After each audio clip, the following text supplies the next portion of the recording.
This video is an explanation of the Pacific Premier Care Advantage product. That is their single premium universal life combo product. The first page is just a cover, followed by pages 1 and 2 of the illustration, which talk about the odds that you're going to need long-term care, what the current cost is, what the projected future cost is, and it also gives you some options. Option 1 would be buy a traditional long-term care insurance product, and it mentions the pros and cons of doing that. Once again, one of the biggest cons is premiums may not be guaranteed and could increase later for traditional long-term care insurance products. It also shows the pros and cons of funding it yourself or using your current assets. On the following page, page 3, they then talk about what the best solution would be, which is the Pacific Premier Care Advantage product, and it gives you one premium and 3 different options of what you can do with that.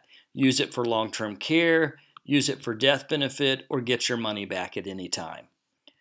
On page 4, they go through a graphical explanation of repositioning your assets.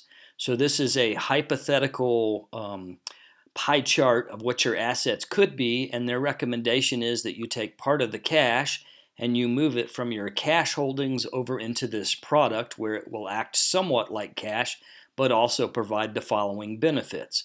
For a one-time premium payment of $77,000, you get almost 2 times long-term care benefits day 1 and almost 2.7 times long-term care benefits at age 80. Page 5 just spells all these features out a little bit more in detail. You've got your one-time premium, you've got your return of premium benefit, your long-term care benefits day 1, which is $3,000 a month for 4 years with 3% simple inflation, gives you the age 80 long-term care benefit bucket, and shows you your initial death benefits. It also shows the 0-day and the 90-day elimination periods, 0 for home health and 90-day for facility. The graphical example does a good job of showing initially you have $150,000 of long-term care benefits. At age 80, it's $215,000. The death benefits listed and also the return of premium. The next 4 pages, 6, 7, 8, 9, and 10 actually, are definitions, and they just go through the different product features, give you the term, and give you the definition for that. Page 11 is the ledger part of the illustration, and it's a very simple, here's your premium, here's your surrender value. Notice that day 1, year 1, it's always equal to at least what you paid in.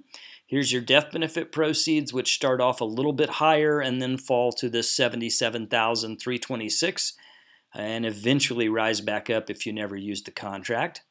Then we go through the long-term care benefits. This is the benefit pool, followed by the internal rate of return, and it shows the monthly benefit, which increases each year due to the 3% simple inflation. On page 12, you'll see the actual premium, which is our $77,000, broke out into its component parts. So they consider part of it going to a straight life insurance product, part of it going to the base long-term care benefits, and part of it going to the extension of long-term care benefits. It is not something that you really can do anything about, but it is broken out there for your use. The last page is very useful in that it gives you a chart showing all the different options. The highlighted line here shows the one we chose, which is 4 years, 3% simple interest, $77,000 for $3,000 a month for an initial long-term care benefit pool of $150,000, growing to $215,000 at age 80. This shows you real quickly what would happen if you didn't use inflation. The premium would drop from $77,000 to $58,000. If you used 5% simple, it would go up to $94,000, and if you used 5% compound, it would almost double at $156,000. So it's a real quick, easy way to compare the different options and the different benefit periods.